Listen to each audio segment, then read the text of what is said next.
নমস্কার বন্ধুরা, আজকে আমরা 1 কাপ চিড়া দিয়ে দারুণ টেস্টি একটা নাস্তা বানাবো, যেটা ঘরে থাকা সামান্য কিছু উপকরণ দিয়ে খুব সহজেই বানিয়ে নেওয়া যায়। তাহলে আসুন দেখে নিই আজকের রেসিপি। সবার প্রথমে নিয়েছি এখানে 1 কাপ চিড়া। এখন একটা বড় বাটিতে নিয়ে নেব।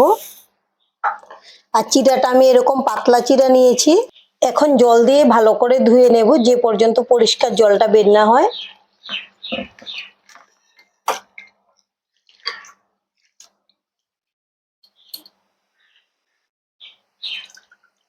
আমি জল পাল্টে পাল্টে 3বার চিড়াগুলোকে ধুয়ে নিলাম। এখন কিন্তু জলটা পরিষ্কার হয়ে গেছে।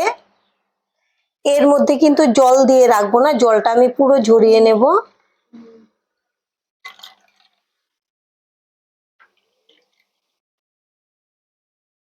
এই যে দেখুন, চিড়াতে কিন্তু একটুকু জল নেই।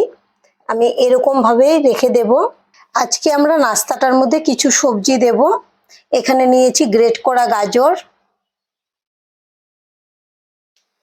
আর আছে বাঁধাকপি। আমি খুব মিহি করে কেটে নিয়েছি। এখন দিয়ে দেব সামান্য লবণ। এবার লবণ দিয়ে মেখে নেব। আপনারা চাইলে সোজাসুজিও দিয়ে দিতে পারেন, লবণ দিয়ে না মেখে, তবে এভাবে একটু মেখে নিলে কিন্তু ভালো হয়। ভালো করে মেখে নিয়েছি। এখন এটাকে আমি রেখে দেবো 5 মিনিটের জন্য। আর এখানে নিয়েছি কয়েকটা সেদ্ধ করা আলু। এখন আমি আলুগুলোকে ম্যাশ করে নেব। আপনারা চাইলে বড় সাইজের আলুও গ্রেট করে দিয়ে দিতে পারেন। এই আলুটা দেওয়ার জন্য নাস্তাগুলো খুবই টেস্টি হবে। এখন ঢাকনাটা খুলে নেব। আর চিড়াগুলো ভিজে একদম নরম হয়ে গেছে দেখুন, আর ঝরঝরা হয়েছে। এখানে কিন্তু জল লেগে নেই, একদম শুকনো। এবার আমি সেদ্ধ করে রাখা আলুটা দিয়ে দেব। আর সবজিটা দেখুন লবণ দিয়ে রাখার জন্য কতটা নরম হয়েছে। এখন আমি এর জলটা চিপে ফেলে দেব। আর আপনারা আপনাদের পছন্দ অনুযায়ী সবজি দিয়ে দিতে পারবেন, হাতের কাছে যেটা থাকে বা যেটা ভালো লাগে। এখন আমি দিয়ে দিচ্ছি এরকম করে।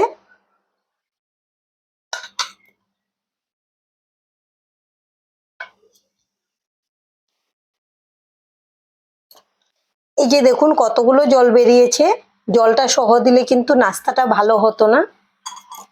আর এখানে নিয়েছি কোরানো নারকেল। এই নারকেলটা দেওয়ার জন্য কিন্তু খুব ভালো টেস্ট হবে।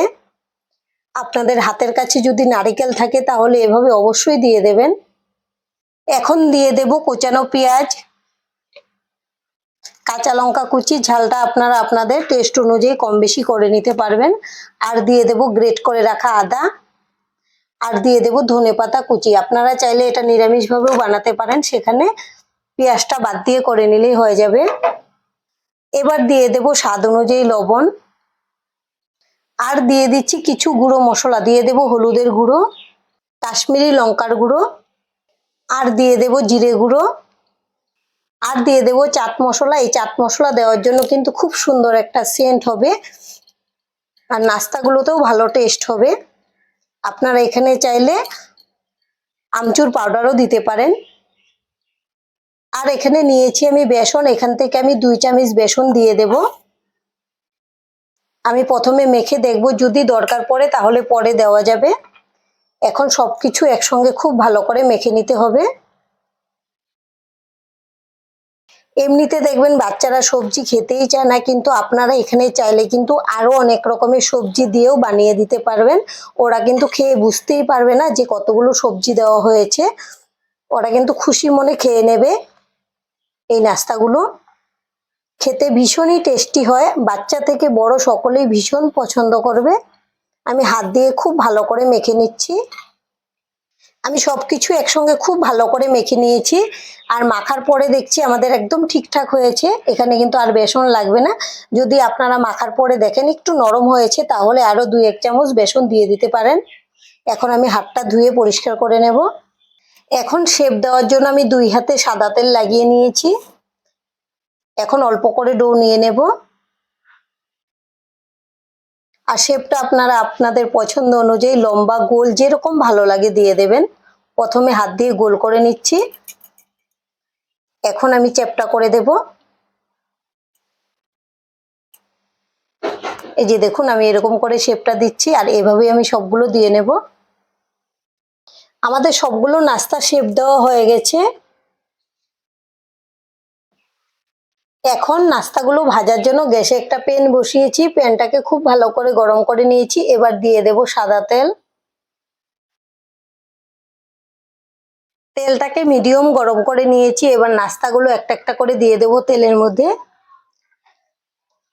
আর এই নাস্তাগুলো মিডিয়াম আঁচেই ভেজে নিতে হবে, না হলে উপরটা ভাজা হয়ে যাবে, ভেতর থেকে ভাজা হবে না, কাঁচা থেকে যাবে। প্যানে যে কয়টা ধরবে আমি দিয়ে দেব। এখন একটু প্যানটাকে ধরে এভাবে নেড়ে দিচ্ছি যেন তেলটা উপর থেকেও লেগে যায়। 5 মিনিট পর এখন আমি নাস্তাগুলোকে উল্টে দেব। এক সাইড কিন্তু মোটামুটি হওয়ার পরে আমি উল্টে দিচ্ছি। সঙ্গে সঙ্গে কিন্তু উল্টানোর কোনো দরকার নেই, অল্প হওয়ার পরে উল্টালেই ভালো হয়। হালকা কালার আসতে শুরু হয়ে গেছে। আর প্রথম অবস্থাতে তো খুব নরম থাকে, আপনারা যদি বেশি নাড়াচাড়া করেন তখন কিন্তু ভেঙে যাওয়ার চান্স থাকে। আমি এভাবে সবগুলো উল্টে পাল্টে সুন্দর একটা কালার আসা পর্যন্ত ভেজে নেব। এবার কিন্তু আমাদের নাস্তাগুলো মোটামুটি হয়ে এসেছে আর সুন্দর একটা কালারও চলে এসছে। এভাবেই আমি উল্টে পাল্টে ভেজে নিচ্ছি, যে সাইড থেকে কম হয়েছে উল্টে দিচ্ছি। এভাবে আপনারা বাড়িতে বানিয়ে দেখতে পারেন, আশা করছি আপনাদের ভীষণ ভালো লাগবে। আর আমাদের আজকের এই নাস্তার রেসিপিটা দেখে যদি আপনাদের ভালো লাগে একটা লাইক অবশ্যই দিয়ে দেবেন। আপনাদের একটা লাইক আমাদেরকে অনেক উৎসাহ দেয় নতুন নতুন ভিডিও বানাতে। আর আমাদের পাশে থেকে চ্যানেলটিকে সাবস্ক্রাইব করে নেওয়ার জন্য অনুরোধ রইল। আর এই নাস্তাগুলো সন্ধ্যেবেলা একটু টমেটো সসের সঙ্গে পরিবেশন করলে বাচ্চারা কিন্তু ভীষণ খুশি হবে। রোজ দিন দুধ খেতে খেতে যখন বোর হয়ে যায় এরকম নাস্তা বানিয়ে দেবেন, আশা করছি ওরা খুবই পছন্দ করবে। আর এভাবেই আমি বাদবাকি নাস্তাগুলোও ভেজে নেব। আর আজকের ভিডিও এখানেই শেষ করব। সবাই ভালো থাকবেন, সুস্থ থাকবেন। সম্পূর্ণ ভিডিও দেখার জন্য অসংখ্য ধন্যবাদ।